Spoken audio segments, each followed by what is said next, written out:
Hey San Antonio, this is Dennis for Rob's MetalWorks, and tonight we're at the back room in Austin, and I have John from ICED next to me here. We just got done checking him out, and if you guys missed this show, you missed a kick-ass show.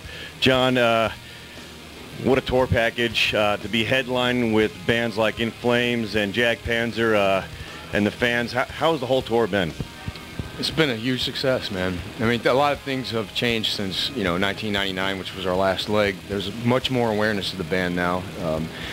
Most of this tour was sold out, so that's a big plus, and in some pretty good-sized rooms. So there's definitely a revolution coming to America, man. I mean to see that the metal shows are selling out, I mean, that is something else. That speaks a lot about Iced Earth and, the population that you're reaching. So.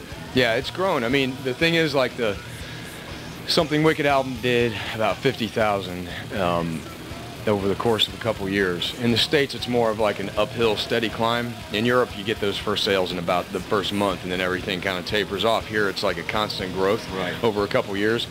And what's happened since Horror Show came out is it sold a lot faster, more in a shorter amount of time than Something Wicked did, meaning that we reached a lot more people in that time period. And Alive in Athens did very well here too, which is pretty cool because a lot of the fans are mimicking what the crowds in Greece did, like singing the same parts, same guitar parts, same vocals and stuff, and it's really, really cool. That's great. There's been a lot of changes in Iced Earth. I don't know about a lot of changes, but there has been some changes, since Something Wicked This Way Comes. I'd like to explain what's been going on in the band between that and Horror Show.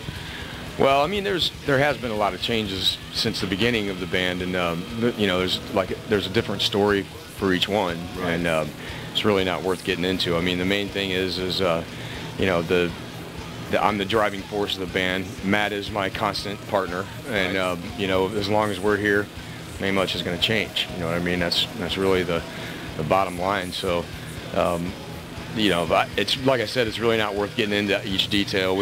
Since Something Wicked, there's been a drummer change, and then Steve DiGiorgio did the album, and then kind of bailed out on us. He pulled a pretty bogus move, and so he'll never work with us again. And Jimmy, our old bass player, is back in the band now.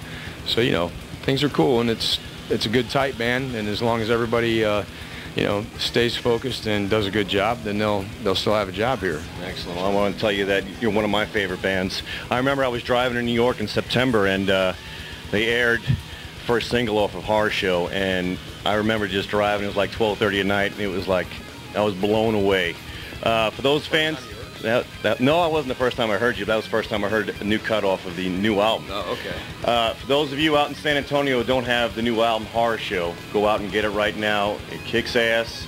It's metal, straight up horns.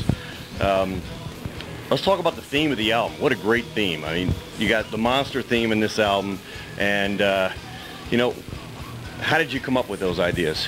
Well, that's really goes back to years and years ago, man. The actual second demo that I ever did with my band, called Purgatory, was called Horror Show in 1986. And I used to write a lot about horror movies in my teenage years. And I think it was back in '97 I had the idea of doing an EP, calling it Monster, and just doing like 5 songs on the Universal monsters. Talked to Century Media about it. They liked the idea, but we got busy doing other things. In fact, I think that was the Days of Purgatory period.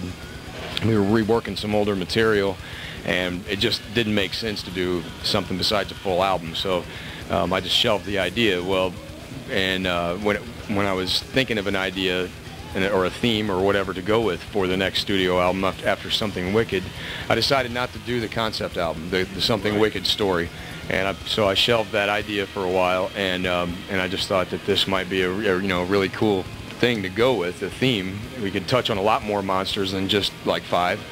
Or stories, and it's a challenge, I mean, the songs, because on that demo, a Horror Show demo, I had a song called Jack, one called Dracula, one called In Jason's Mind, which was based on the Friday the 13th thing, and it was much different because I was a teenager writing about horror movies, and now I'm a guy in his 30s doing it. So I tried to take like right now at this age, I couldn't even possibly think of writing a song about Jason from Friday the 13th. There's not enough depth there, it was just a slasher thing. When I was a teenager, yeah, but now, so I tried to pick stories that had a lot of depth to them. They were either literature first you know, or real life stuff like Jack the Ripper or whatever, but something that we could make an in-depth thing. And the challenge, it was very challenging not to get corny. That's what you don't want that to happen. I mean, you know, you tell somebody you're going to do an album based on monster movies, and that's the like, first thought is that could get cheesy, you know, and that's why I was very careful about not using sound effects and stuff that would take us to that cheese level, you know what I mean? It was just like, let's focus on the songs, let's make them in depth, let's, you know,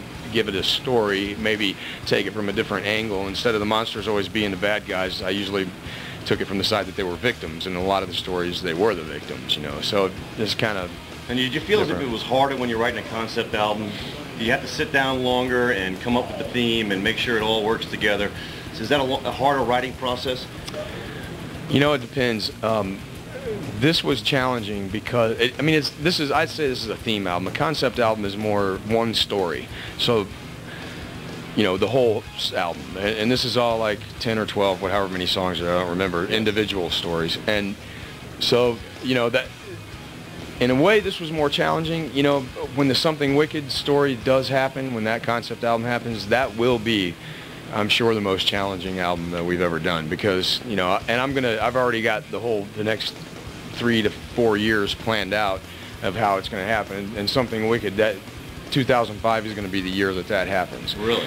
And when that happens, I'm probably going to spend a year writing, which I've never done before. I usually spend about 6, 7, 8 weeks. You have to lock yourself in a room when you're writing, or do you kind of, you know, have to have some atmosphere around you? I like to lock myself in a room and just get freaky. Drink a beer or something? No, I'm pretty straight for sure. You know, I don't do any. You know, it's all comes from in here, and any kind of. I don't like to be medicated. You know, I got to find out what's honest and what's real, and that goes what's inside my soul and spirit. That's, you know, it's what makes it real. So, you know, I turn into a freak when I write, no doubt. It's probably why I'm divorced right now, because when I go through that period, I get very weird. Yeah, secluded, and I, you know, will work 16, 17 hours a day until I drop, and, you know, sit in front of my computer, which is also what I record on. I got Cakewalk Pro Audio 9, and I can do the drum parts, the bass parts, everything, you know, excellent, right there. And so are you? I know today's the last day of the tour. You know, what's the future for the rest of 2002 for Iced Earth?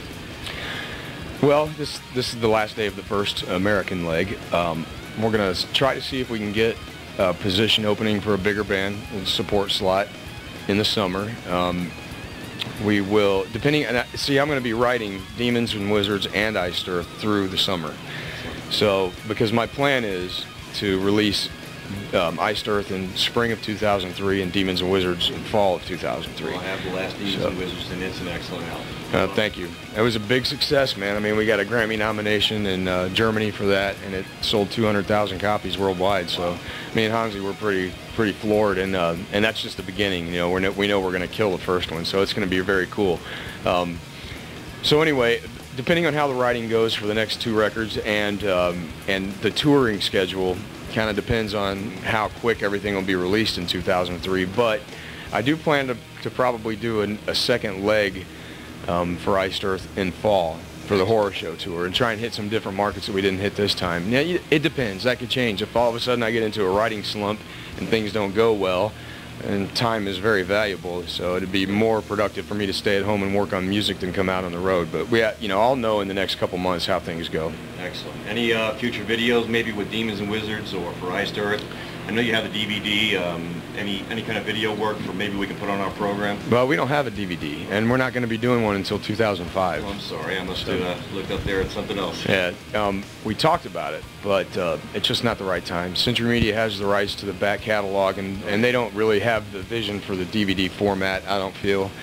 And I want to do it right when we do it, and not just do like a video transfer of a concert. That's kind of lame, I think. I want to make it really special, very in-depth. So, you know, 2005 will be when that happens. And really, right now, there's no plans to do a video. You know, we have a kind of a generic live thing of Melancholy. It's a festival that we played in Europe, and that's the only thing we've ever done. You know, the thing is, with the way it works with your contract and the amount of money you need to spend on a video and the results, it's really not worth it. You know, I don't feel. I mean, I watch other bands on Century, some of our label mates, and they'll spend 30, 40 grand on a video, but it doesn't really help them sell records. We've never done one, and ours always go up. So I'm like kind of, and you know, it's not like the record company pays for it. The artists pay for it. Right. So the bands that do that and they think, oh, it's a good deal, it's like, no, it's not a good deal. You're getting dicked because they're going to take it out of your royalties. And are they going to have the power to get it in rotation on MTV or VH1 or whatever?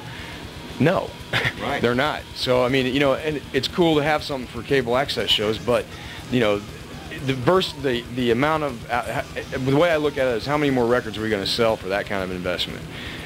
And I don't really see it happening. Business. Yeah. So you gotta make smart decisions. Yeah, exactly. And but you know, I'm not against it. It's just if I know that I'm working with people that can get it in the right hands and to get it played so that it actually is productive for the band, then we'll do it. But I just don't. I haven't seen that in the last 12 years of being with Century Media as a real, you know, reason to do a video. Anything else for the fans in San Antonio? Just want to say thank you for the support as always, and hopefully we'll be able to play there next time. Excellent. Well, you heard it right here, San Antonio. Remember, only the heaviest rock on Raw's MetalWorks. Till next time, we're out.